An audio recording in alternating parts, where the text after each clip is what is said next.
और 7, पहला कोरिन्थी 12 और 7।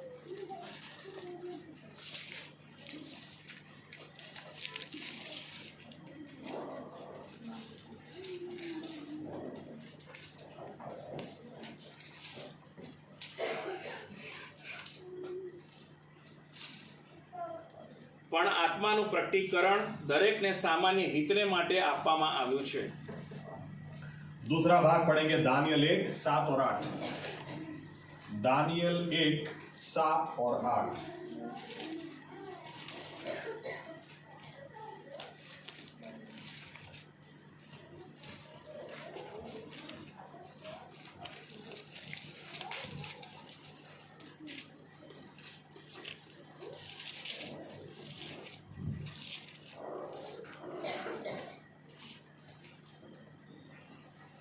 મુખ્ય ખોજાએ તેઓના નામ નીચે મુજબ પાડ્યા।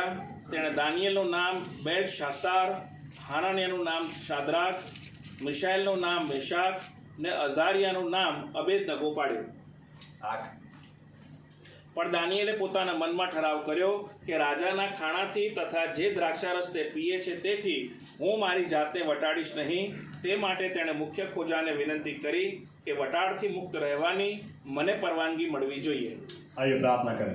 हमारा जीवित परमेश्वर प्रभु यीशु मसीह, हम इन आयतों के लिए जो पढ़ी गई ये आपका कलाम है, ये आपका वचन है, हम आपको धन्यवाद देते हैं। हम आपसे प्रार्थना और विनती करते हैं कि आप पवित्र आत्मा को हम पर उंडेल दें और इन वचनों की सच्चाई में आप हमको लेकर जाएं।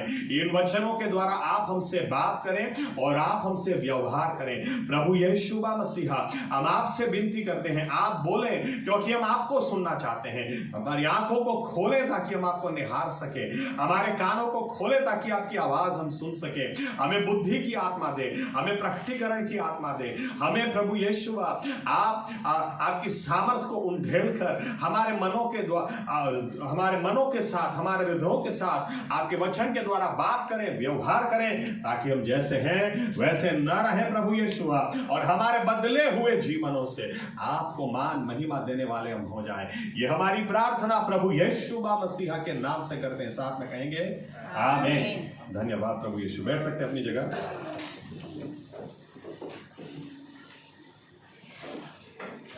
लास्ट संडे का मैसेज, उससे हम आगे बढ़ते हैं।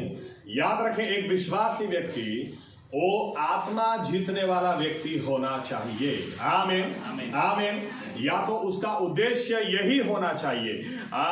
एक उदाहरण के साथ अगर मैं आगे बढ़ूं कि अगर बच्चा 10th स्टैंडर्ड में यूं बोलता है कि पापा आप मुझे एक अच्छा मोबाइल ला के दे दो, मैं पढ़ाई करूंगा, मैं फर्स्ट नंबर लाऊंगा, मैं बहुत मेहनत करूंगा, लेकिन मुझे एक अच्छा मोबाइल लाकर दे दो। तो अगर बाप उसको अच्छा मोबाइल लाकर देता है तो उसका उद्देश्य बहुत ही क्लियर है कि बेटा तू अच्छी पढ़ाई कर, अपने कैरियर को अच्छा बना। आमीन। उसके लिए अच्छी पढ़ाई कर, अच्छे कैरियर के लिए तुझे ट्यूशन क्लास में भी मैं रखूंगा, उसका भी खर्चा मैं करूंगा, और अच्छे कपड़े भी तुझे ला कर दूंगा, अच्छे हालात में तुझे रखूंगा, लेकिन तू अपनी पढ़ाई अच्छी तरह से खत्म कर। आमीन। मेरे कहने का मतलब यह है, माँ बाप जब कुछ करते हैं तो उनका उद्देश्य होता है, गड़बड़ी यहां पर हो जाती है जब बच्चा अपना उद्देश्य भूल जाता है कि उसने मोबाइल इसलिए मांगा था ताकि वो पढ़ाई अच्छी तरह से करे, लेकिन अभी गड़बड़ी ये हो जाती है कि यही मोबाइल उसका इतना टाइम ले जाता है कि कभी फेल नहीं होता था, वो बच्चा फेल होना भी स्टार्ट हो गया है। विश्वासी का भी जीवन ऐसा ही है। जब हम उद्धार पाते हैं उस वक्त हम अच्छी तरह से जानते हैं कि यहां से स्वर्ग की ओर हम आगे बढ़ रहे हैं, क्योंकि आसमान के नीचे पृथ्वी के ऊपर और कोई दूसरा नाम दिया ही नहीं गया जिससे हमारा उद्धार हो सके सिवाय के यीशु मसीह का नाम। इसीलिए तो यीशु मसीह पर हमने भरोसा किया, इसीलिए तो अपना जीवन उनको दिया, इसीलिए तो उनके आगे झुक गए, हमारे गुनाहों को कबूल करके हमने आत्मिक जीवन में नया जन्म पाकर ये नई शुरुआत हमने की है। और उस शुरुआत में आगे बढ़ने के लिए परमेश्वर हमको हर जरूरियात पूरी करता है। वो हमें अच्छी चीजें भी देता है। एक अच्छा प्रभु यीशु तो यहां तक कहते हैं कि देखो तुम इतने बुरे हो फिर भी तुम्हारे बच्चों के लिए इतना कुछ अच्छा करते हो, तो तुम्हारा आसमानी बाप वो तो कितना अच्छा है, तो क्या तुम्हें पवित्र आत्मा नहीं देगा? डायरेक्ट दलील क्या देते हैं प्रभु यीशु मसीह कि तुम्हारा आसमानी पिता तो इतना अच्छा है, वो हर बढ़िया आशीष तुमको देगा। आमीन। लेकिन क्यों देगा, किस लिए देगा?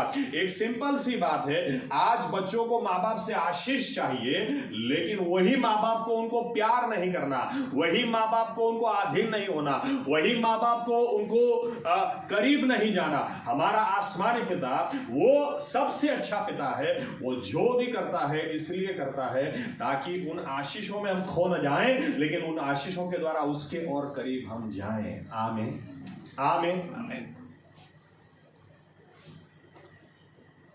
फर्स्ट पॉइंट पे आता हूं मैं, और इसलिए विश्वासी व्यक्ति वो आत्मा जीतने वाला व्यक्ति होना चाहिए। आमीन। लेकिन शुरुआत कहां से करेंगे? कुछ पॉइंट्स आपके सामने में लाता हूं। सबसे पहला पॉइंट जो मैंने मीटिंग में दिया था, बाइबल कहती 1 कुरिन्थी 12 और 7, ये आयत मुझे गुजराती में कभी याद ही नहीं रहती है, इंग्लिश में, for the manifestation of the spirit is given for the common good to everyone. कहने का मतलब यह है, पवित्र आत्मा की ओर से परमेश्वर ने हर किसी को कोई ना कोई दान दिया है। 8वीं आयत बोलती है, वही आत्मा के द्वारा किसी को बुद्धि का दान, वही आत्मा के द्वारा किसी को ज्ञान, वही आत्मा के द्वारा किसी को प्रोफेसी, वही आत्मा के द्वारा किसी को चंगाई। कहने का मतलब यह है, जो कोई मसीह यीशु में है, एक आदमी भी बेकार नहीं है, एक आदमी भी एक्स्ट्रा नहीं है।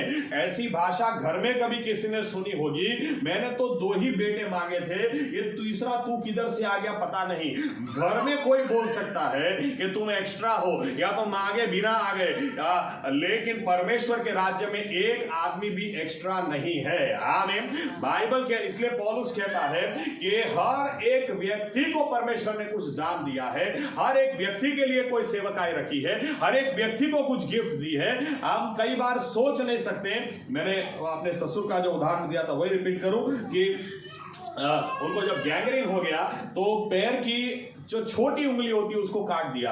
उसको काट देने के बाद उनका बैलेंस पहले जैसा रहता ही नहीं है। जब एक छोटी सी उंगली भी ना हो तब उस उंगली का महत्व पता चलता है। आमीन। तो पौलुस यही कहना चाह रहा है। कई बार हम लोग चर्च में कुछ बर्तनों को या तो शरीर में कुछ अंगों को ज्यादा इंपॉर्टेंस देते हैं, कुछ अंगों को इंपॉर्टेंस देते ही नहीं। लेकिन पौलुस बोलता है हर एक अंग परमेश्वर के लिए इंपॉर्टेंट है, हर व्यक्ति परमेश्वर के लिए इंपॉर्टेंट है। फॉर एग्जाम्पल, कई बार कलीसिया में क्या होता है, पास्टर को इतना महत्व मिलता है, इतना ज्यादा इंपॉर्टेंस मिलता है। पास्टर साहब बीमारी है, प्रार्थना करने के लिए आओ। पास्टर साहब बर्थडे है, प्रार्थना करने के लिए आओ। पास्टर साहब दुष्ट आत्मा है, प्रार्थना करने के लिए आओ।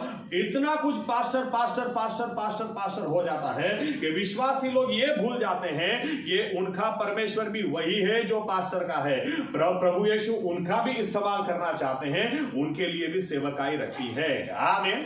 इसलिए पौलुस बोलता है सबसे पहले ये विश्वासी के दिल में बात बैठ जानी चाहिए कि मैं कोई एक्स्ट्रा नहीं हूं, या तो दूसरी तरह से बोलूं, मैं नहीं कुछ करूंगा तो भी चलेगा। नहीं नहीं नहीं, अगर एक उंगली काट देंगे ना तो बैलेंस कहीं ना कहीं से जाएगा। इतनी सारी सेवकाइयां प्रभु यीशु ने लोगों के लिए सोच के रखी हैं, लेकिन जब ये उंगली कट जाती है, जब ये पीछे हट कर जाते हैं और या तो समझ ही नहीं पाते हैं कि प्रभु यीशु ने मेरे लिए भी कुछ रखा है, पता नहीं कितनी सेवकाइयां या कितनी आशीषें घुट घुट के मर जाती हैं। सबसे पहले हमें यह पता होना चाहिए प्रभु यीशु ने हमें चुना है, हमारे लिए उसके पास बड़ी योजना है। आमीन। जो आप कर सकते हैं दुनिया में कोई नहीं कर सकता, क्योंकि जो आपको दिया है, ऐसा लिखा है किसी को वही आत्मा के द्वारा, किसी को ज्ञान, किसी को बुद्धि, यानी हर किसी को कुछ ना कुछ ऐसा दिया है दूसरे के पास नहीं है। आमीन, आमीन, आमीन। अपना जीवन कभी सस्ते दाम में फेंक मत देना, कभी ऐसे बैठे बैठे निकाल नहीं देना कि मेरे लिए तो थोड़ी ना कोई परमेश्वर की योजना होगी। अरे बाइबल का परमेश्वर जो कभी झूठ नहीं बोलता है, उसका वचन है, भय के साथ, आश्चर्य के साथ आपकी मेरी उसने रचना की। आमीन, आमीन। आपके लिए बड़ी योजना है। आमीन, आमीन।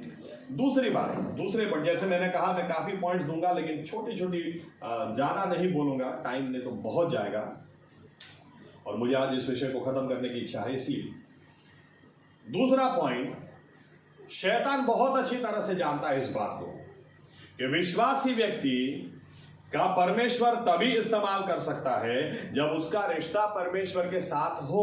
अगर विश्वासी व्यक्ति का रिश्ता ही परमेश्वर के साथ न रहे, परमेश्वर की उपस्थिति ही उसके साथ में न हो, तो याद रखना दुनियावी लोग और हमारे बीच में कोई फर्क रहता ही नहीं है। कोई फर्क नहीं है। जो हम अच्छे कपड़े पहनते हैं, हमसे अच्छे वो कपड़े पहनते हैं। हमारे पास गाड़ी है, उनके पास और अच्छी गाड़ी। हमारे पास और उनके पास कौन सी ऐसी आशीष है जिसकी तुलना हम कर सकते हैं। लेकिन सिर्फ एक बात है जो मूसा के शब्द में अगर कहें, मूसा बोलता है अगर तेरी वो हाजिरी हमारे साथ में नहीं आए, अगर तू हमारे साथ में ना आए, तो हमको आगे मत ले जा। दूसरे लोगों को कैसे पता चलेगा कि हम एक अलग प्रजा है। परमेश्वर की उपस्थिति हमारी पहचान होनी चाहिए। आमीन, आमीन। और इसलिए शैतान बहुत अच्छी तरह से जानता है परमेश्वर की उपस्थिति इस आदमी को अगर अलग कर दिया जाए तो ये आदमी और सामान्य आदमी में कोई फर्क नहीं रहेगा। याद रखें सामसून ऐसा आदमी था, सी को भी लिखा है सामने, तो फाड़ के रख दिया। लिखा है गधे के हिंदी में क्या होगा पता नहीं, गुजराती में जॉ ऑफ डॉन्की, जड़बू, गधेड़ा नु जड़बू ऐसा लिखा है। उसको पकड़ के उसने 1000 फलिस्तियों को मार दिया। ये सिंगल बॉडी आदमी था, लेकिन जब परमेश्वर की आत्मा इसके ऊपर उतरती थी ये पूरा अलग ही हो जाता था। इसको देखकर फलिस्ती लोग रास्ता बदल देते थे। ये किसी से डरता नहीं था, लेकिन इसका कारण ये नहीं था कि ये सामसून था। अरे परमेश्वर की आत्मा इसके ऊपर उतरती थी। बाइबल कहती है जिस समय उसके बाल काट दिए गए और जिस समय और उसी समय परमेश्वर की आत्मा ने लिखा उसको छोड़ दिया। उसको नहीं पता था कि परमेश्वर ने मुझे छोड़ दिया है। बाइबल कहती है उसके बाद उसने रस्सी तोड़ने की कोशिश की, वो नहीं तोड़ने पाया। जो लोग उसको देखकर डरते थे अब नहीं डरने लगे। वही लोगों ने जो उसको देखकर रास्ता बदल देते थे, वही लोगों ने उसकी आंखें भी निकाल ली। और लिखा है जानवर को हटाकर उसको बांध दिया, उसको कहा चल अब तू चक्की पीस। ये आदमी कहां से कहां तक आ गया। एक विश्वासी की खासियत परमेश्वर की हाजिरी उसके साथ होती है, उसकी वजह से होती है। आमीन। और शैतान ये बहुत अच्छी तरह से जानता है, इसलिए देखिए उसने क्या किया। दानियल पहला अध्याय 7वीं आयत ऐसा लिखा है। देखो सबसे पहली बात, मैं कई बार ये सोचता हूं कि सही में शैतान कितना जलता भी है। अगर आपके नाम में परमेश्वर का नाम होना तो भी वो सहन नहीं कर पाता है। और बाइबल के परमेश्वर को कितना धिक्कारता है। दानियल, शाद्राक, मेशाक, अबेदनगो ये उनका नाम नहीं था। ये चारों चार राजकुमार थे इजराइल के, और चारों चार के नाम के अंदर परमेश्वर का नाम था। दानिएल, एल परमेश्वर का नाम था। ओके, हनानिया, मिशाएल और अजारिया, यह और एल इनके नाम में था। और क्या किया, सबसे पहले इनके नाम में से परमेश्वर का नाम ही निकाल लिया। दानियल का नाम बेलशाजार का रख दिया, और शाद्राक रख दिया, हनानिया का नाम उसमें से यह निकाल दिया। मिशाएल का नाम शाद्राक मेशाक रख दिया, और तीसरा नाम अजारिया, वो नाम या उसमें से यह निकाल के अबेदनगो रख दिया। सबसे पहले इनका नाम ही बदल दिया। शैतान कहीं ना कहीं जानता है, इस बात को भी जानता है कि नाम में भी पराक्रम है। आमीन। जब नाम बोलते हैं ना उसमें भी पराक्रम है। इसीलिए कोई आश्चर्य की बात नहीं है, मसीही लोगों को भी, क्रिश्चियन लोगों को भी सिखा के रखा है यीशु मसीह नहीं बोलने का, प्रभु प्रभु प्रभु, नाम नहीं बोलो। और बाइबल कहती है ऐसे दिनों में, या तो उन दिनों में भी, जो यीशु मसीह का नाम लेगा वो बच जाएगा। आमीन। नाम में सामर्थ है, नाम में सामर्थ है। एनीवे, इसलिए यहां पर इनके नाम बदल दिए गए। लेकिन 8वीं आयत में दानियल, शाद्राक, मेशाक, अबेदनगो में, या तो मैं आपसे यूं कह दूं कि दानियल तो एक क्या बोल सकते हैं हम, राजकुमार था। लेकिन जब वो मरा, जब वो गुलामी में गया, वो एक राजकुमार था, भविष्य का राजा था। लेकिन जब वो मरा, वो कैसे मरा? प्रॉफिट ऑफ गॉड, परमेश्वर का नबी। वो सेवक नहीं था, या तो उसकी जो वंशावली थी वो सेवकाई की नहीं थी, लेविय नहीं था, इन शॉर्ट। आमीन। लेकिन वो राजवीय खानदान से था, यहूदा के कुल का था। लेकिन बाइबल क्या कहती है?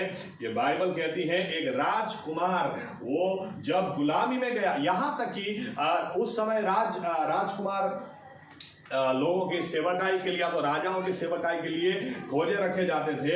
ये उनको बोलते थे एक खाना लाओ, और ऐसे लोग जो इनका सुनते थे, यहां पर लिखा है गुलामी में जाने के बाद ऐसे ही लोगों के नीचे इनको रख दिया गया। अब इनको उसका सुनना था, लेकिन उसके बीच में लिखा है दानियल के पास एक निर्णय था। हनानिया, मिशाएल और अज़ारिया के पास एक निर्णय था। 8वीं आयत में लिखा है, गुजराती में ऐसा लिखा है, अमे पोताने वटाड़ी सुनाई। हम दूसरी तरह से कहूं तो उन्होंने कहा राजा के टेबल से जो खाना आता है, सबसे उत्तम खाना आता है, वो खाना खाकर हम इस दुनिया या तो शैतान के साथ हम हाथ नहीं मिलाएंगे। क्यों? क्योंकि वो जानता था बहुत अच्छा खाना है, खाने में कोई तकलीफ नहीं, लेकिन वो खाना नबूखदनेस्सर के टेबल से ऐसे ही नहीं आता था, और वो पूजा की जाती थी और पूजा करने के बाद उसे लाया जाता था। आज कई क्रिश्चियन लोग भी बोलते हैं प्रसादी खाने में क्या प्रॉब्लम है। अरे प्रॉब्लम है, आपको नहीं पता है। खाने दानियल जानता था इस बात को, ये 4 लोग इस बात को समझते थे, ये खाना इंपॉर्टेंट, ये खाने से कुछ होता है नहीं होता है की बात नहीं है, वो खाना किधर से आ रहा है वो बहुत जरूरी है। आमीन। और जिधर से आ रहा है वहां से खाना खाकर हम अपने आप को हिंदी बाइबल है क्या किसी के पास? देखिए तो क्या शब्द है, हम अपने आप को मलिन नहीं करेंगे, ये शब्द होना चाहिए, हम अपने आप को मलिन नहीं करेंगे। इनको एक बात पता थी, अगर आप अपने आप को मलिन कर दें तो परमेश्वर आपका इस्तेमाल नहीं कर सकता। आज ज्यादातर विश्वासी लोग ये दूध में और दही में जी रहे हैं, ये भी थोड़ा चलेगा, ये भी थोड़ा चलेगा। अरे ऐसा नहीं होता है, याद रखना। ये दूसरी बात भी बता दूं, विश्वासी लोग एक प्रश्न करते हैं जो नहीं करना चाहिए। कौन सा प्रश्न करते हैं? मेरे पीछे शैतान क्यों पड़ा है, मेरे ही साथ ऐसा क्यों होता है, और मुझे ही क्यों नहीं छोड़ता है। अरे आपको तो प्रश्न होना ही नहीं चाहिए, क्योंकि पूरी दुनिया को परीक्षा में डालने के लिए उसको कोई मतलब ही नहीं है। उसको परीक्षा अगर लानी है तो विश्वासी को ही लाएगा ना, क्योंकि उसको पता है वो तो ऑलरेडी गिरे हुए हैं, लेकिन विश्वासी व्यक्ति जिस दिन गिरेगा उस दिन कई सेवकाइयां खत्म हो जाएगी। लेकिन अगर विश्वासी नहीं गिरा, उसी को गिराने की कोशिश करेगा। अगर नहीं गिरा तो उसको पता है हजारों लाखों इजरायली क्यों ना हो, लेकिन अगर 4 लोग भी नहीं गिरेंगे तो ये 4 लोग भी बाबेल के साम्राज्य को हिलाकर रख सकते हैं। ये 12 लोग भी, या तो उसमें से एक दानियल भी, नबूखदनेस्सर उस जमाने का सबसे शक्तिशाली राजा था। लिखा है ऐसा, वो दानियल के आगे झुक गया, दानियल के आगे घुटनों पे गया और बोलता है दानियल तेरा परमेश्वर ही सच्चा परमेश्वर है। हालेलुया। दानियल के पास, इन लोगों के पास यहां पर निर्णय था, हम लोग वेजिटेरियन खाना खाएंगे, अरे उबला हुआ खाना खाएंगे, लेकिन हम अपने हाथ को इस टेबल से, आती खुराक से, हम इस दुनिया से, इस संसार से, शैतान के साथ हम अपने हाथ को नहीं मिलाएंगे। आमीन। आज विश्वासियों के पास ये डिसीजन होना चाहिए। विश्वासी लोग ऐसे जी रहे हैं जैसे दुनियावी लोग जीते हैं, तो फर्क ही कहां है? कोई आश्चर्य की बात नहीं है, लाखों विश्वासी लोग, या तो लाखों लोग इस दुनिया में हैं जो अपनी पहचान विश्वासी देते हैं, लेकिन परमेश्वर आपका इस्तेमाल किधर कर रहा है, या तो क्यों नहीं कर रहा है? कहीं दूध में दही में तो जी नहीं रहे।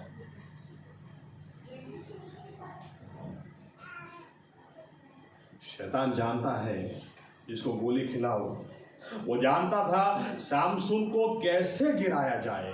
ये आदमी, एक ही आदमी, इतनी बड़ी परेशानी था। एक औरत को लेकर गया, इतनी सुंदर औरत,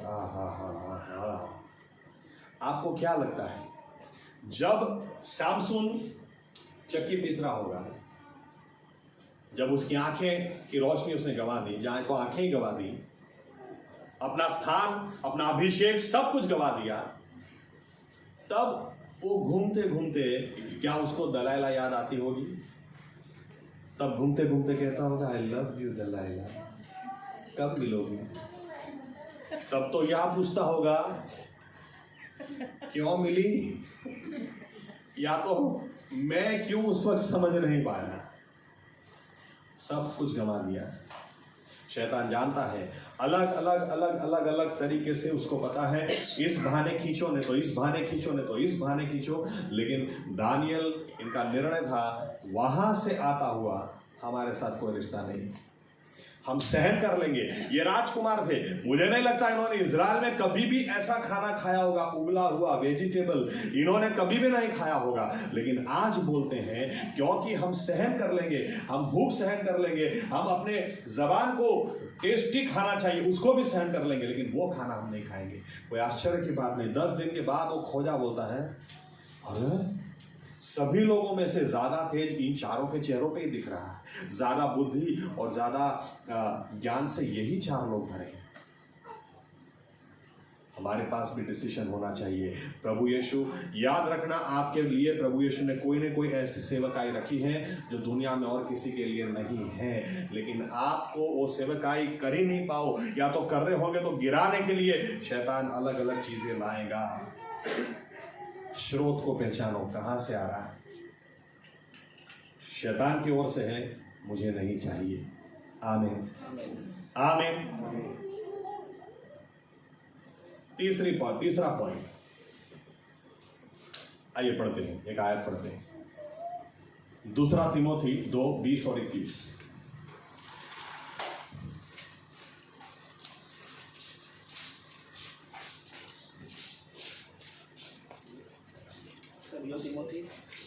दूसरा तिमोथी 2:20-21।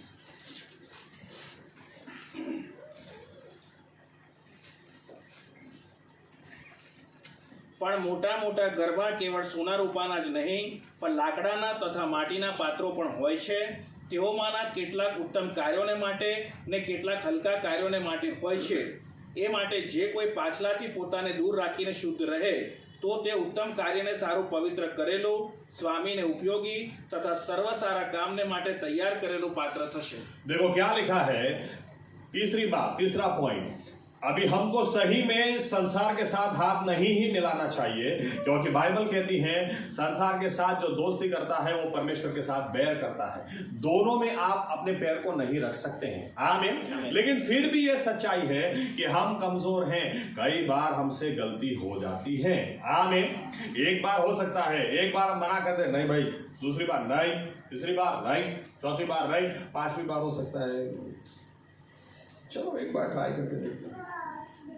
इन शॉर्ट, संपूर्ण कोई नहीं है, गलतियां सभी से होती हैं। आमीन। लेकिन अच्छा विश्वासी कौन होता है? बाइबल क्या कहती है, आपके घर के अंदर बहुत सारे बर्तन हो सकते हैं, सोने के भी हो सकते हैं, चांदी के भी हो सकते हैं, बहुत कीमती हो सकते हैं, बहुत सामान्य बर्तन भी हो सकते हैं, लेकिन बहुत अच्छी बात लिखी, क्या लिखा है, इस्तेमाल में कौन सा बर्तन आता है? इस्तेमाल में वही बर्तन आता है जो साफ होता है। आमीन आमीन। आपके घर में सोने का ग्लास है, 1 साल से ऐसे ही पड़ा है, धूल मिट्टी पड़ी है, और कोई घर में गेस्ट आएगा तो उसके अंदर पानी डाल के तो आप नहीं ले आओगे, अरे इतनी धूल, अरे धूल को कहां देखते हो, सोने को देखो ना, पियो पानी, कोई करेगा क्या? कौन सा बर्तन आप इस्तेमाल करेंगे जो साफ है? परमेश्वर के राज्य में हर तरह के विश्वासी लोग हैं, वो किसका इस्तेमाल कर सकता है? वही जो साफ है। आमीन। हम कभी भूल न जाएं, हम वो बर्तन हैं, परमेश्वर के घर के अंदर हम बर्तन हैं, लेकिन वो इस्तेमाल उसी का कर सकता है जो साफ है। मेरे कहने का मतलब यह है, विश्वासियों से गलती होती है, लेकिन जब गलती होती है तो कबूल तो करो। विश्वासी व्यक्ति कई बार इतना जिद्दी हो जाता है, वो अपनी गलती को कबूल करता ही नहीं है। आदम, क्या तूने फल खाया? अरे जो औरत तूने दी ना उसने खिलाया। अरे तुमने खाया कि नहीं? औरत को पूछा तुमने फल खाया क्या? औरत बोलती है वो तो सर्प ने मेरे को उल्लू बनाया, बाकी तो मैं नहीं खाती। और लिखा क्या है, उसने देखा, उसको अच्छा लगा, उसको आकर्षक लगा और उसने तोड़ के खाया। और अभी क्या, मैंने गलती नहीं की। विश्वासी जो वो होता है जो अपने आप को हमेशा झुका देता है। आमीन। क्योंकि उसको पता है कि मैं जितना साफ रहूंगा उतना ही परमेश्वर मेरा इस्तेमाल कर सकता है। बर्तन तो कितने सारे हो, लेकिन कोई सामान्य से सामान्य बर्तन भी क्यों ना हो, लेकिन वो भी साफ होगा तो इसका इस्तेमाल होगा। आमीन। देखिए बहुत अच्छी बात, देखते हैं यहोशुआ 3:5वीं आयत से आगे पढ़ें। यहोशुआ 3 अध्याय 5वीं आयत से आगे।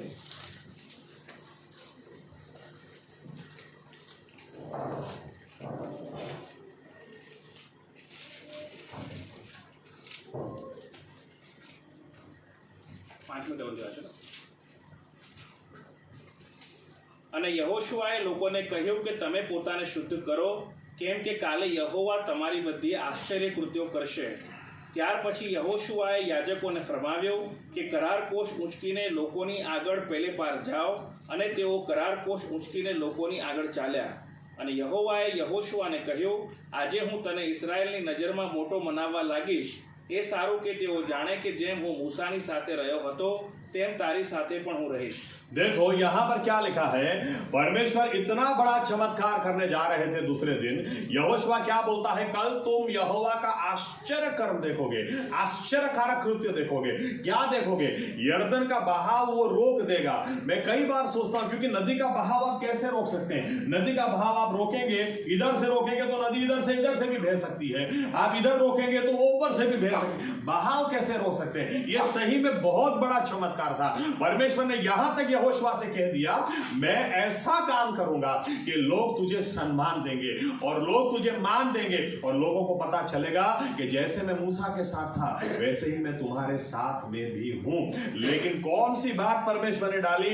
आज चमत्कार करूंगा नहीं, चमत्कार कल करूंगा. यहोशुआ ने क्या, फिर से एक बार 5वीं आयत पढ़े.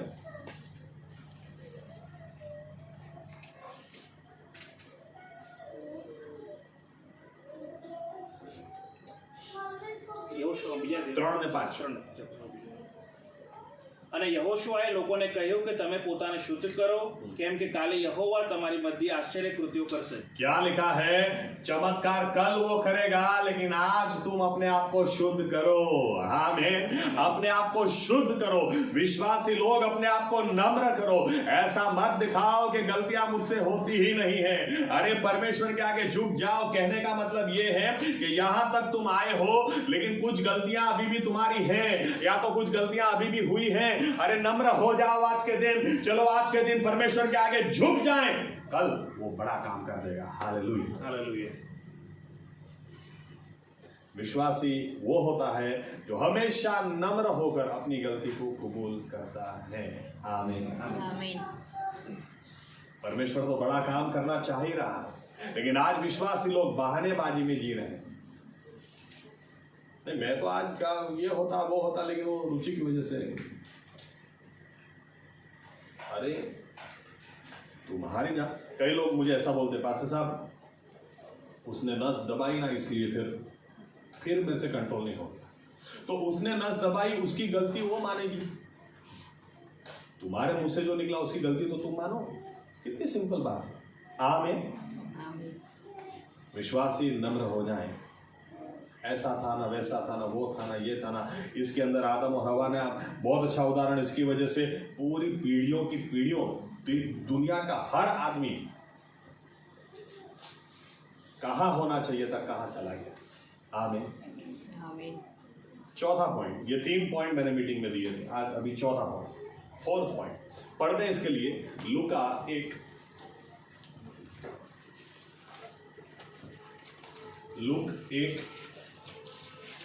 35 से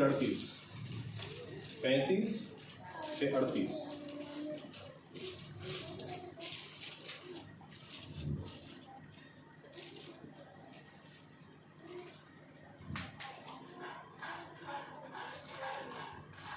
દૂતે તેને ઉત્તર આપ્યો કે પવિત્ર આત્મા તારા પર આવશે ને પરાત્પરનું પરાક્રમ તારા પર આચ્છાદન કરશે. માટે જે તારાથી જન્મશે તે પવિત્ર દેવનો દીકરો કહેવાશે. જો તારી સગી એલિસાબેથે પણ ગડપણમાં દીકરાનો ગર્ભ ધર્યો છે, અને જે વાંજણી કહેવાતી હતી તેને આ 6ઠ્ઠો મહિનો જાય છે, કેમ કે દેવ પાસેથી આવેલું કોઈ પણ વચન પરાક્રમ વગરનું નહીં થશે. મરિયમે તેને કહ્યું કે જો હું પ્રભુની દાસી છું, તારા કહ્યા પ્રમાણે મને થાવ.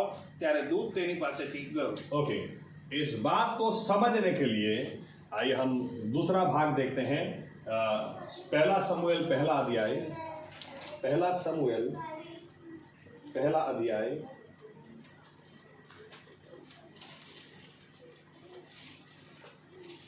9वीं आयत से आगे पढ़ें. 10वीं आयत से 10 से 17 तक पढ़ें. તેનું દિલ બહુ દુખાતું હતું ને તે યહોવાને વિનંતી કરીને બહુ રડી. તેણે માનતા માનીને કહ્યું કે હે સૈન્યોના દેવ યહોવા, જો તું આ તારી દાસીના દુઃખ સામું નક્કી જોઈશ મને સંભાળીશ ને તારી દાસીને વિસરીશ નહીં, પણ તારી દાસીને દીકરો આપીશ તો હું તેને તેની આખી જિંદગી સુધી યહોવાને અર્પણ કરીશ ને અસ્ત્રો તેના માથા પર કદી પડશે નહીં. અને એમ થયું કે તે યહોવાની આગળ પ્રાર્થના કરવામાં તલ્લીન હતી. ત્યારે એલી તેના મોં તરફ તાકીને જોતો હતો. હવે હાન્ના તો પોતાના મનમાં જ બોલતી હતી, માત્ર તેના હોઠ હાલતા હતા, પણ તેની વાણી સંભળાતી ન હતી. એથી એલીને એવું લાગ્યું કે તે પીધેલી છે. એલીએ તેને કહ્યું કે તું ક્યાં સુધી નશામાં રહીશ? દ્રાક્ષારસ પીવાનું છોડી દે. હાન્નાએ ઉત્તર આપ્યો કે ના, મારા મુરબ્બી, હું દુઃખી મનની સ્ત્રી છું. મેં દ્રાક્ષારસ કે દારૂ પીધો નથી.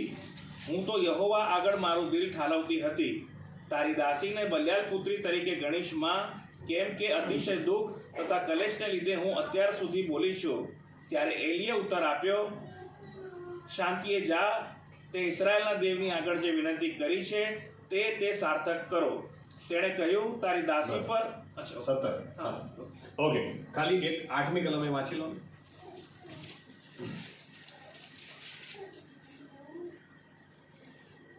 તેના પતિ એલ્કાનાએ તેને કહ્યું, હાન્ના તું કેમ રડે છે? તું કેમ ખાતી નથી?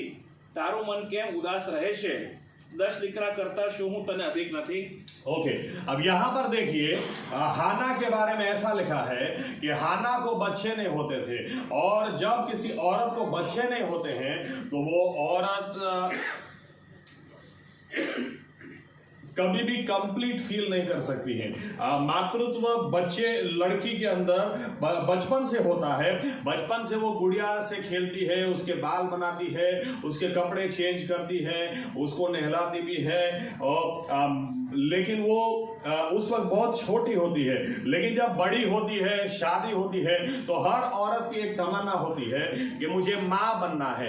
यहाँ तक कि ऐसा लिखा है हाना के बारे में, जब वो दूसरी औरत को देखती थी उसे बच्चे हो रहे हैं, दूसरों को बच्चे हो रहे हैं, सिर्फ मुझे ही बच्चे नहीं हो रहे हैं, और इसलिए ये बार बार जब परमेश्वर के पास जाती थी ये बहुत उदास रहती थी, क्योंकि इसको बच्चा चाहिए होता था. और मुझे ये बात पता है, आप औरत को सोना ला के दो, सोना ला के देंगे ना तो लाख रुपए का सोना ला के दिया, 2 लाख रुपए का सोना ला के दिया, 2 दिन उसको अच्छा लगेगा, 1 हफ्ते तक अच्छा लगेगा, उसके बाद वापस बोलेगी लेकिन मुझे बच्चा चाहिए.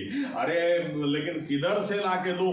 यहाँ तक कि एल्काना क्या बोलता है, अरे कहाँ बच्चे बच्चे कर रही है, तू मेरी फेवरेट पत्नी है, अरे मैं तुझसे कितना प्यार करता हूं, अरे 10 बच्चों के बराबर मैं हूं, मैं नहीं चलता क्या?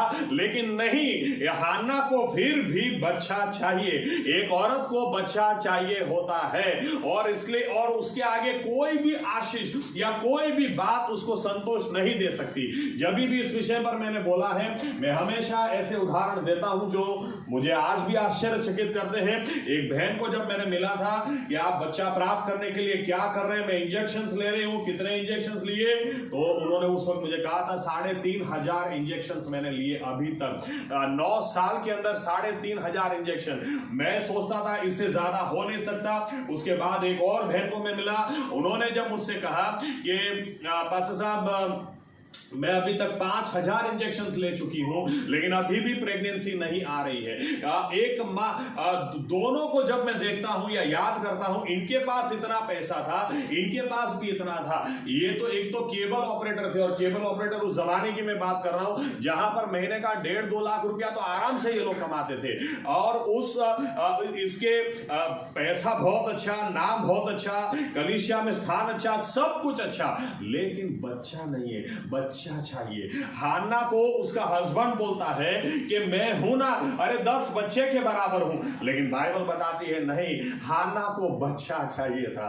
और इसीलिए लिखा है जब वो परमेश्वर की हजूरी में गई, उसके दिल में इतनी कुछ बातें भरी हुई थी. लिखा है दिल खोल के वो रोई उस दिन. उसने अपना पूरा हृदय परमेश्वर के आगे उंडेल दिया, बस मुझे बच्चा चाहिए. पता नहीं कितना चिल्लाई होगी, कितना रोई होगी, कि आखिर में लिखा है उसकी उसकी आवाज भी आना बंद हो गई। अब सिर्फ उसके मुंह होठ हिल रहे थे, लेकिन वो आवाज नहीं आ रही थी। एली उसको देख रहा था और उसके होठों को देख रहा था। एली को लगा ये दारू पी के इधर आई लगती है, लेकिन फिर जब उसको डांटता है तो वो बोलती है नहीं, ऐसा नहीं है, मैं दारू पी के नहीं आई हूं, लेकिन मुझे बच्चा चाहिए, मुझे बच्चा नहीं हो रहा, मुझे बच्चा चाहिए, और इसीलिए मैंने अपना दिल आज यहोवा परमेश्वर के आगे उंडेल दिया है। तो एली बोलता है, फिर एली बोलता है कि अगर ऐसी बात है तो जा, परमेश्वर का अनुग्रह तुझ पर बना रहे और परमेश्वर तुझे बच्चा देगा। उसने तेरी प्रार्थना को जरूर सुना और अगले साल वो बच्चा हो गया। आमीन। लेकिन यहां से मैं इस बात पर आना चाहता हूं, आपको पता है नए नियम के अंदर कलीसिया की तुलना वो यीशु मसीह की पत्नी के साथ की गई है। जैसे यीशु मसीह ने कलीसिया को प्रेम किया, वैसे पति अपनी पत्नी से प्रेम करे। आमीन। कहने का मेरा मतलब यह है कि अगर हम कहते हैं कि हम कलीसिया हैं, तो हान्ना जैसा स्वभाव हमारा भी तो होना चाहिए ना। एलकाना है हमारे साथ, प्रभु यीशु है हमारे साथ, लेकिन हमारी भी उनके पास प्रार्थना होनी चाहिए ना कि 10 बच्चों के बराबर आप क्यों ना हो, लेकिन हम कन्या हैं, हमें बच्चा चाहिए, हम आत्माओं को जीतना चाहते हैं। अगर कोई भी आत्मिक तौर से भांज रह जाए, ऐसा विश्वासी व्यक्ति चैन से कैसे जी सकता है? जब दूसरे लोग आत्मा जीत रहे हैं, जब दूसरे लोगों को मसीह में ला रहे हैं, दूसरे लोगों का इस्तेमाल हो रहा, विश्वासी व्यक्ति कैसे आराम से बैठ सकता? हमारे पास ये भूख और प्यास होनी चाहिए। प्रभु यीशु आपने सोना दिया, आपको धन्यवाद, लेकिन मुझे आत्मा जीतने हैं। आपने अच्छी गाड़ी दे दी, धन्यवाद, लेकिन मुझे आत्मा जीतने हैं। आपने बड़े बंगले दे दिए, धन्यवाद, लेकिन मुझे आत्मा जीतने हैं। जब एक औरत को आप कितना कुछ दे दो, लेकिन जब तक बच्चा उसको नहीं होता, वो चैन से नहीं बैठती है। विश्वासी व्यक्ति ऐसा होना चाहिए। कुछ भी आशीष आने दो, कितना भी पैसा, कितना भी नाम, कितनी भी शोहरत, लेकिन मुझे बच्चे चाहिए। आमीन। अगर इस तरह से हम प्रार्थना करें, या तो कब की होगी या कभी की भी होगी कि नहीं पता नहीं, इतना जोर से ये चिल्लाकर परमेश्वर के आगे उसने दिल अपना पूरा उंडेल दिया, यहां तक कि फिर उसके होठ हिल रहे थे, उसके मुंह से आवाज नहीं आ रही थी। क्या हमने कभी ऐसे प्रार्थना की है कि प्रभु यीशु हमें आत्मा दो, हमें बच्चे दो, आत्मिक बच्चे हमें दो? शायद कभी ऐसी प्रार्थना की होगी, मुझे नया मोबाइल चाहिए, मुझे नया मोबाइल चाहिए, मुझे नए कपड़े चाहिए, मुझे ये चाहिए, मुझे वो चाहिए। लेकिन हम कलीसिया हैं, यीशु मसीह की पत्नी है, तो पत्नी के पास तो ये प्रार्थना होनी चाहिए ना पति को लेकर, मुझे बच्चे चाहिए।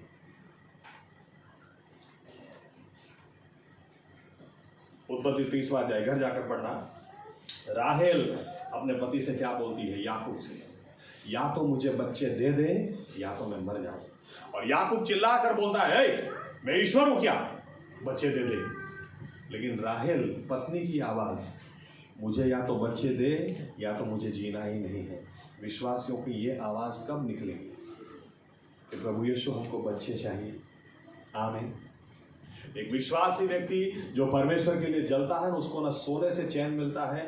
सोने से मतलब सोने की बात नहीं कर रहा हूं, सोना, गोल्ड, उसको कितनी ही आशीष क्यों ना हो, उसका दिल हमेशा अंदर से खाली रहता है। उसको पता है सब कुछ मैं कर रहा हूं, सब कुछ है मेरे पास, लेकिन आत्मा तो मैंने जीती ही नहीं।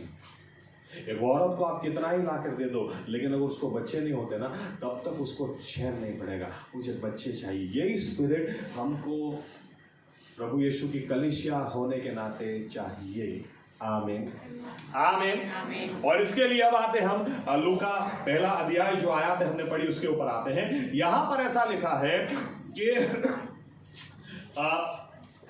दूत मरियम के पास आकर उसको क्या बोलता है 35वीं आयत में, देखो, the presence of God shall overshadow you, the power of God shall overshadow you। Gujarati में शायद पराक्रम तारी पर उतरी आवश्य, और परमेश्वर की सामर्थ तुझ पर उतर आई। क्योंकि मरियम के पास प्रश्न था, जब दूत आकर बोलता है तू कवारी है लेकिन गर्भवती होगी। अरे कवारी है लेकिन गर्भवती होगी, लेकिन कवारी गर्भवती कैसे हो सकती है? मैंने किसी पुरुष को जाना नहीं, किसी पुरुष के साथ मेरा रिश्ता नहीं, कैसे हो सकता है?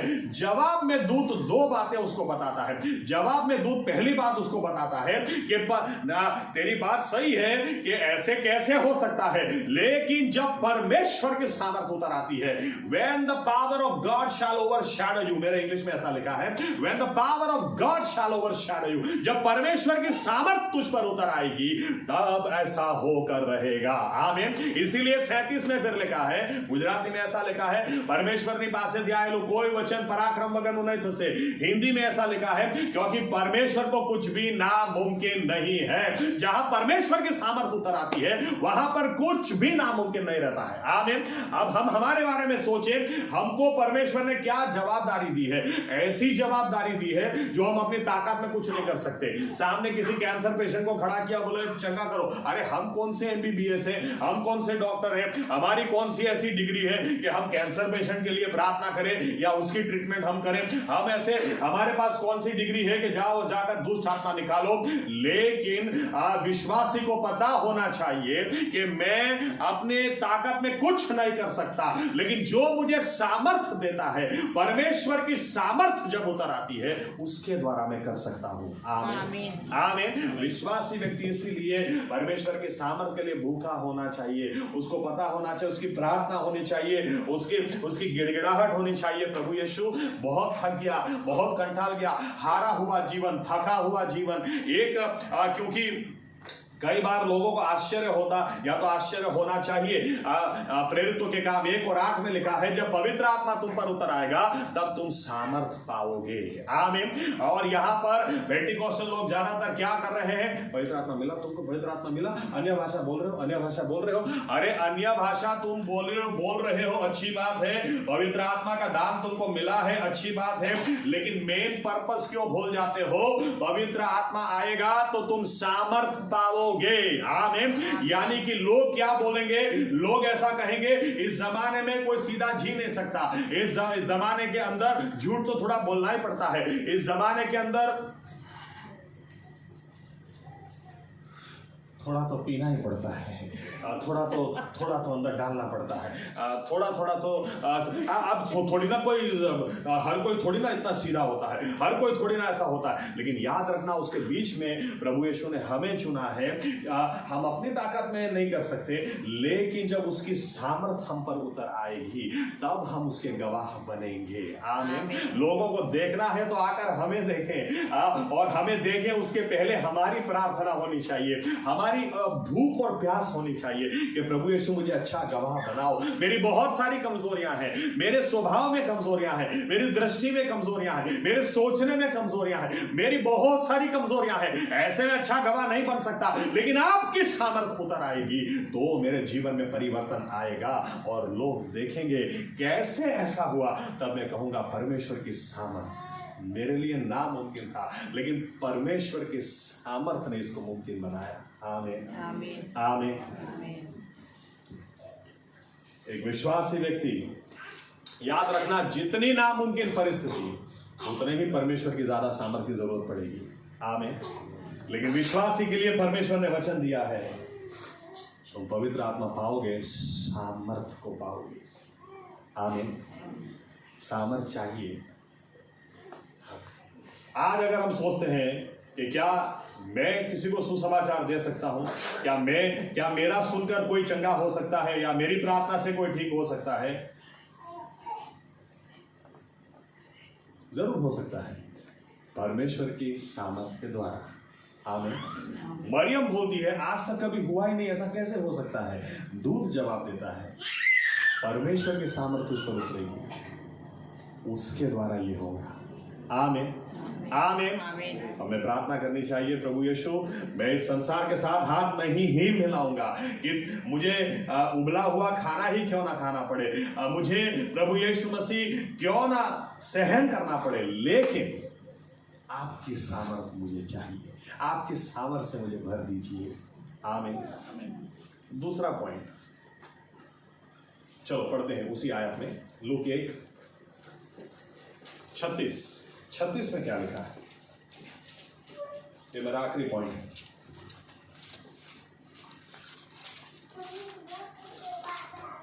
જો તારી સગી એલિસાબેથે પણ ગળપણમાં દીકરાનો ગર્ભ ધર્યો છે અને જે વાંજણી કહેવાતી હતી તેને આ 6ઠ્ઠો મહિનો જાય છે। ओके, अब देखिए पहली आयत या तो 35 और 37 के बीच की ये आयत है।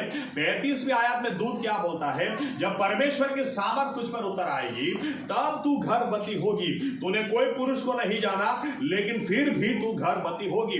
परमेश्वर की सामर्थ के लिए ग्रीक भाषा में शब्द इस्तेमाल किया गया है डोनामिस, और डोनामिस से आता है डायनामाइट। यानी डायनामाइट कितना ही मजबूत ब्रिज क्यों ना बनाया हो, लेकिन अगर उसके ऊपर डायनामाइट लगा दिया जाए और जब वो हैंडल उसका पंप किया जाता है, वो पूरा धमाका इतना बड़ा होता है पूरे ब्रिज को वो गिरा देता है। आमीन। यानी मेरा कहने का मतलब ये है, कितने ही वर्षों से शैतान ने लोगों को बांधा क्यों ना हो, कितने ही वर्षों से आपको व्यसन क्यों ना हो, कितने ही वर्षों से आप बंधन में क्यों ना जीते हो, लेकिन जब परमेश्वर की सामर्थ उतरती है, एक सेकंड में वो डुनामिस डायनामाइट तोड़ फोड़ के रख देता है। आमीन, आमीन। इसलिए विश्वासी व्यक्ति परमेश्वर की सामर्थ मुझे चाहिए।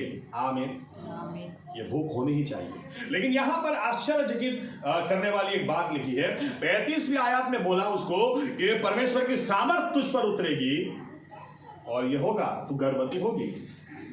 37 में कहा परमेश्वर के लिए कुछ भी नामुमकिन नहीं है। लेकिन एकदम से 36 में क्या लिखा है, तेरी बहन एलिजाबेथ वो भी बुढ़ापे में गर्भवती हुई है। ये किधर से आ गई?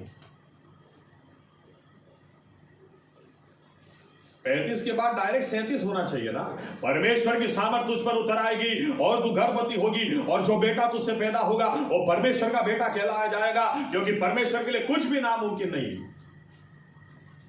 लेकिन 36 में क्या लिखा है, तेरी बहन एलिजाबेथ बुढ़ापे में गर्भवती हुई है। ये पॉइंट को याद रखना। हमें दो चीजों की जरूरत है। परमेश्वर की सामर्थ हमारे जीवन में परमेश्वर जरूर कुछ बड़ा कर सकता है। ये विश्वास लाने के लिए हमें परमेश्वर की सामर्थ की जरूरत है, लेकिन साथ में जिनके जीवन में परमेश्वर ने काम किए हैं ऐसी गवाही की भी हमें जरूरत है। आमीन, आमीन। आपको कितना ही नामुमकिन क्यों ना लगे, आप एक काम ये करो। आपको कई बार ऐसा लगेगा कि क्या परमेश्वर मेरा इस्तेमाल कर सकता है, क्या मेरे हाथों से वो चंगाई कर सकता है, क्या मैं कह दूं यीशु के नाम में निकल जा और दुष्ट आत्मा निकल सकते हैं। आपको अभी विश्वास नहीं आता, कोई बात नहीं। किसके जीवन में परमेश्वर ने काम किया उसके साथ जाकर बैठो। आमीन। दूत ने कहा, दूत आकर बोलता है एलिजाबेथ तेरी बहन बुढ़ापे में। याद रखना एक बात को कि एलिजाबेथ को जो चमत्कार मिला था वो सही में बड़ा था, लेकिन मरियम को जो चमत्कार चाहिए था वो एलिजाबेथ से भी बड़ा चमत्कार चाहिए था। लेकिन मरियम ने क्या किया, बाइबल कहती है 39वीं आयत में, जब दूत चला गया तो मरियम अपना सब कुछ छोड़कर, घर छोड़कर एलिजाबेथ के साथ रहने के लिए चली गई, क्योंकि एलिजाबेथ का नाम दूत ने लिया था। आप ऐसे लोगों के साथ समय बिताओ जिनके जीवन में परमेश्वर ने काम किया है। आमीन। वहां से आपको जरूर विश्वास आएगा, यहां तक कि इतना आएगा कि उनको जो चमत्कार मिला उससे भी बड़ा आपको मिलेगा।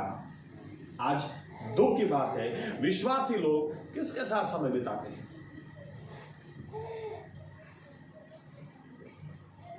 कुछ लोग YouTube पे चालू पड़ जाते हैं। एक पास्टर को किधर से, पास्टर इतना दिमाग खराब करने वाला पास्टर है, हर बात में उल्टा ही बोलता है। मैं जब भी देखता हूँ लगता है, सोचता हूँ ये आदमी ने कितने लोगों का दिमाग खराब किया होगा। हर बात में उल्टा, वो सीधा कुछ बोलता ही नहीं। और फिर जब नीचे देखता हूँ कितने व्यूज हैं, कितने लोगों ने, मैं ये सोचता हूँ ऐसा सुनकर जब दिमाग खराब होता है तो विश्वास किसका बढ़ता होगा। आज विश्वासी लोगों का ज्यादातर समय चुरा कर ले जाता है शैतान। आप एलिजाबेथ के साथ समय बिताओ। आमीन। आपको चमत्कार चाहिए, आपको ये विश्वास चाहिए कि आज तक कभी नहीं सुना, ऐसा मेरे साथ हो सकता है क्या। इसके लिए दूत ने कहा एलिजाबेथ की गवाही दूत आकर देता है, तुम्हारी बहन बुढ़ापे में भी गर्भवती है। फिर बोलता है परमेश्वर को कुछ नामुमकिन नहीं है। आमीन। गवाहियां सुनते हैं क्या? मैं धन्यवाद देता हूं मेरे पास्टर साहब के लिए। उन्होंने शुरू में मुझे यही कहा था, कुछ भी मत सुनना, कुछ भी मत पढ़ना, सिर्फ बाइबल को पढ़ना और गवाहियों को पढ़ना। 5 साल तक यही किया मैंने। किसी को पढ़ना नहीं है, किसी को सुनना नहीं है, बाइबल पढ़ो और गवाही, इतना विश्वास बढ़ता है। धीरे धीरे पढ़ने के बाद ऐसा होता है कि अरे इनके साथ हो सकता है तो मेरे साथ भी हो सकता है। आमीन आमीन। चिरालो पढ़ दो, टॉन वेल, गुलशन एस्तर, उसकी गवाही अगर आप पढ़ेंगे, पाकिस्तान में कितनी बड़ी गवाही, उसको पाकिस्तान सरकार ने बाहर निकाल दिया, उसकी गवाही के द्वारा कितने सारे लोग मसीह में आते थे। वो यूके चली गई, फिर अभी जिंदा है या नहीं मुझे आइडिया नहीं। उनकी गवाही, एक बार वे बस में चढ़ी, बहुत दूर उनको जाना था और बस पूरी पैक थी और उन्होंने इतनी प्रार्थना की, प्रभु मैं इतनी थकी हुई हूं, मैं खड़े खड़े नहीं जा सकूंगी, मुझे एक जगह दिला देगा। और वो खड़ी हो गई, अंदर बस में जाना जरूरी था, चली गई और वहां पर एक भाई बोलते बैठो, अरे बैठो आप बैठो। और जैसे ही वो बैठी, बैठ के वो आदमी को देखा, आंखों के सामने से वो आदमी गायब हो गया। वो समझ में आ गई, मैंने जो प्रार्थना की थी, परमेश्वर ने उसके दूत को भेजा और मेरे लिए जगह बुक की। पहले जब मैंने सेवकाई फेथ चर्च में शुरू की तो मैं अहमदाबाद में 2 चर्च चलते थे उस वक्त, साबरमती में चर्च चलता था, वहां पर मैं जाता था। उसके बाद पास्टर साहब ने मुझे जवाबदारी दी गोधरा जाने की, और शुरू में जब गोधरा जाता था, पहले तो बाइक लेकर जाता था, लेकिन शुरू में जब गोधरा जाता था तो प्रेसिडेंट ट्रैवल्स की बस से अहमदाबाद से गोधरा जाता था और रात को 11:15 की अवंतिका एक्सप्रेस होती थी, अभी भी होती होगी शायद। अवंतिका एक्सप्रेस से 11:15 बजे मैं बड़ौदा आता था और बड़ौदा जैसे ही मैं ट्रेन से उतरूंगा इस प्लेटफॉर्म पे, वहां पर कच्छ एक्सप्रेस आएगी, तुरंत चढ़ जाने का, कच्छ एक्सप्रेस से सीधा अहमदाबाद। लेकिन बैठने की जगह नहीं मिलती थी। रात को 12 बजे से 2:15 2:30 बजे तक ट्रेन में खड़ा, और खड़ा भी कैसे, अगर मैं ऐसे खड़ा हूं तो मुझे ऐसे ही खड़ा रहना पड़ेगा, क्योंकि बीच में भी किसी का पैर होगा। एक बार सिर्फ ऐसे पैर मैंने किया तो वो नीचे वाली जगह भी गई, अब पैर किधर रखने का। फिर मैंने न्यूज़पेपर लेके स्टार्ट किया जाना, न्यूज़पेपर लेके जैसे ही डाल के नीचे बैठ जाता था। अब उसमें भी तकलीफ है, अब पैर आप सीधा नहीं कर सकते, 2.5 घंटे खाली सीढ़ी जाएगा, खाली सीधा भी आप नहीं कर सकते, करने का कैसे। 6 महीने ऐसा किया मैंने, फिर मैंने तय किया नहीं अब मैं बाइक लेके जाऊंगा, तब से मैंने बाइक लेके जाना शुरू किया। लेकिन एक अनुभव मुझे अभी भी याद है, उस दिन जब मैं ट्रेन में चढ़ा, इतनी भीड़ थी, तो मैंने कहा प्रभु यीशु आज खड़े खड़े नहीं जा सकता, आज कैपेसिटी नहीं है, आज बैठना है। आप गुलशन ऐसा के लिए जगह कर सकते हैं, मेरे लिए भी करो, आज खड़े खड़े नहीं, आज बैटरी टोटली पूरी। और मैं स्कूल की जॉब के बाद जाता था, ओके, बहुत मुश्किल था स्कूल की जॉब में खड़े रहकर ही पढ़ाने, टीचिंग। एकदम से सामने ऊपर एक लड़का बैठा है, जवान लड़का है, कूद के नीचे उतरा, कौन सिगरेट पी रहा, ऐसा करके वो पीछे गया और खाली आवाज आई डम डम डम डम, और आके बैठ गया। ट्रेन में सिगरेट पीते शर्म आती नहीं। तो मैंने पूछा, सही बात है ट्रेन में सिगरेट नहीं पीनी चाहिए, लेकिन इतना गुस्सा क्यों करते हो? तो बोलता है गुस्सा नहीं करो तो क्या करूं, आर्मी में हो, 6 महीने पहले छुट्टी मांगी थी, ये लोग छुट्टी देते नहीं। पता है कितने टाइम के बाद घर जा रहा हूं, कितने टाइम से ना पापा को देखा, ना मम्मी को देखा, ना परिवार को देखा, तो दिमाग तो रहेगा ना ऐसा। मैंने कहा अच्छा आर्मी में हो, बहुत अच्छी बात है, बहुत अच्छी बात। तो मुझे पूछता है ऊपर से बैठे बैठे तुम क्या करते हो? मैंने कहा मैं स्कूल में टीचर हूँ। शिक्षक खड़ा है, तू जगह कर, जगह कर, शिक्षक को बिठा, चल। मैं बोला नहीं यार उसको बैठो, अरे बैठ। मैं बोलता शिक्षक कैसे खड़ा, वो तो देश का घड़वैया होता है, चल उसको बिठा। मैंने कहा छोड़ो यार, चले बैठ जा, बैठ, शिक्षक खड़ा नहीं होना चाहिए, बैठो। मुझे पता नहीं था ऐसे जगह होगी, अहमदाबाद तक बैठे बैठे। लेकिन गवाहियां आप पढ़ो, उससे विश्वास बढ़ता है। आमीन। आपकी एलिजाबेथ आप ढूंढो, विश्वासी लोग पता नहीं कौन सी बेथ ढूंढ के ले आते, एलिजाबेथ ढूंढो। आमीन। जिनके जीवन में काम हुआ है ऐसी एलिजाबेथ ढूंढो जहां समय निकालने से आपका विश्वास बढ़ेगा। आमीन। आपको, क्योंकि आपको चमत्कार चाहिए ना, आपको चमत्कार चाहिए। आपको लगता है ये मुमकिन है ही नहीं, आप चाहते हैं ये मुमकिन हो, तो परमेश्वर की सामर्थ चाहिए, लेकिन साथ में ऐसी गवाहियां भी चाहिए। मैं जब यारा जाना शुरू किया, बहुत ही खराब आदत वहां पर मैंने देखी। जब कोई गवाही देता है तो ये लोग बाइबल खोल के बैठ जाते हैं। अरे यही टाइम मिलता है क्या तुमको बाइबल पढ़ने के लिए? जब कोई गवाही दे रहा है सुनो। आमीन। सुनो। मरियम जब एलिजाबेथ के घर गए तो उसने एलिजाबेथ का सुना। आमीन। आप कितने ही निराश क्यों ना हो, मत रहो, एलिजाबेथ को ढूंढ निकालो। चुपचाप मत बैठे रहो। YouTube पर भी देखो तो गवाहियां देखो, सुनो तो गवाहियां सुनो। बाइबल भी जब पढ़ते ना, तो बाइबल भी क्या पढ़ते पता है? गवाही से भरपूर है। आमीन। हमारा परमेश्वर कितना विश्वासों से इस गवाहियों से भरपूर है। आज जो आपको नामुमकिन लगता है, कल वो मुमकिन होकर रहेगा। आज आप एलिजाबेथ के साथ टाइम बिताओ। आमीन। इसलिए आसमान से दूत उतरता है तो दूत आकर, क्योंकि उस जमाने में तो हमारे जैसा व्हाट्सएप या इंस्टाग्राम फेसबुक से सब तो था नहीं कि पता चले Elizabeth, me and my upcoming baby.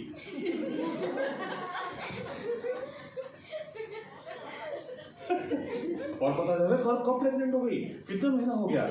दूत आकर बोलता है एलिजाबेथ वो बुढ़ापे में प्रेग्नेंट हुई। आप ऐसे विश्वासियों के साथ समय बिताओ। आमीन। आमीन। मैं कल या परसों एक बहुत ही अच्छी गवाही, मैं या तो बहुत अच्छे पास्टर हैं, प्रॉफिट है, जो बोलो, उनको सुन रहा था। एक छोटी सी क्लिपिंग मुझे बहुत अच्छा लगा। सभी जवान लोग खड़े हैं, मुझे नहीं पता जवान लोगों की मीटिंग थी या प्रार्थना करने के लिए जवान लोगों को बुलाया था। सभी जवान लोग खड़े हैं और वो सामने देखकर क्या बोलते हैं, एक दिन मैं इस जगह था जहां तुम खड़े थे, लेकिन मैं आज यहां पर खड़ा हूं क्योंकि मैंने संसार को ना कहा और यीशु को हाँ कहा। आज तुम्हारे पास मौका है। अगर तुम भी संसार को ना कहोगे और यीशु को हाँ कहोगे, एक दिन तुम भी यहां पर या मुझसे भी ऊंचाई पर बैठे हो। निर्णय तुम्हारे हाथ में। आमीन। परमेश्वर ने हमको इसीलिए चुना ताकि हम कुछ न कुछ उसके राज्य के अंदर बड़ा हिस्सा दे सके, बड़ा काम कर सके, बड़ा इस्तेमाल में आ सके। आमीन। आमीन। भाई अपनी जगह खड़े हो जाए। जो बातें हमने सुनी हैं उसके ऊपर हम निर्णय लेना चाहते हैं। अफसोस है, पौलुस कहता है, अफसोस है मुझे अगर मैं सुसमाचार न दूं, अफसोस है मुझे अगर मैं आत्मा को न जीऊं। हान्ना का स्वभाव हमें चाहिए। एल्काना तो है, वो तो है, लेकिन मुझे बच्चा चाहिए। हाँ प्रभु यीशु, धन्यवाद कि आप हैं हमारे साथ, लेकिन हमें बच्चे चाहिए। और इसके लिए आपने मुझे कोई ना कोई भेंट जरूर दी है, आपने मुझे कोई दान जरूर दिया है। जरूर आपने मेरे लिए कुछ अलग ही हट के रखा है। शैतान नहीं चाहता कि वो सेवकाई फूले फले, इसलिए वो चाहता है संसार से हाथ मिला लो। आइए हम भी निर्णय करें, मैं नहीं मिलाऊंगा। मेरी सेवकाई उसको घुट घुट के मैं नहीं मरने दूंगा। प्रभु यीशु ने जो चुना है मेरे लिए, जो आपके लिए, हम अपने आप को मलिन नहीं करेंगे। We will not defile ourselves। लेकिन अगर गलती हो गई, कबूल करने में देरी भी नहीं लगाएंगे, नम्र होने में देरी भी नहीं लगाएंगे, क्योंकि परमेश्वर के घर में बर्तन वही इस्तेमाल में आ सकता है जो साफ किया होता है, साफ होता है। प्रभु यीशु, आज इस समय आपको लगता है कि प्रभु यीशु आप हमारा इस्तेमाल नहीं कर सकते, क्योंकि कोई गंदगी, कोई गुनाह, कोई पाप, कोई ऐसी बात आज भी हमसे जुड़ी है तो हम इसी वक्त, हम दूसरे समय की राह नहीं देखना चाहते, इसी वक्त आपसे कहना चाहते हैं, हमें साफ कर दें प्रभु यीशु, हमें शुद्ध कर दें प्रभु यीशु, और हमें इस्तेमाल करें। हम भी प्रभु यीशु भूख और प्यास के साथ आपसे कहेंगे, मुझे बच्चे चाहिए, मुझे बच्चे चाहिए प्रभु यीशु, मुझे आत्मा जीतने हैं। नाश में लोग जा रहे हैं, उनको बचाने के लिए मुझे आपका उपयोगी बर्तन बनना है। मेरा इस्तेमाल करें प्रभु यीशु। अपने आप से मैं कुछ नहीं कर सकता, कुछ नहीं कर सकती, लेकिन आपकी सामर्थ मुझ पर उतर आए, मेरे लिए कुछ भी नामुमकिन नहीं होगा। लेकिन साथ में मेरे विश्वास को बढ़ाने के लिए भी मुझे अनुग्रह दें कि मैं ऐसी एलिजाबेथ को ढूंढ निकालूं।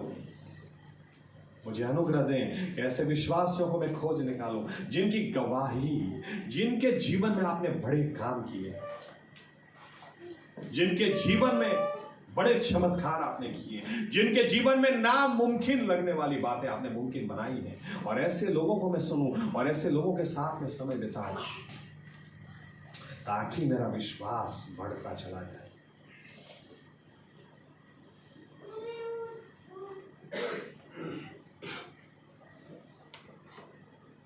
जैसे मरियम ने कहा, हम कहते हैं लूका 1:38, मैं तो आपकी दासी हूं, मैं तो आपका दास हूं प्रभु यीशु, आपकी मर्जी मेरे जीवन में और मेरे जीवन के द्वारा पूरी हो जाए,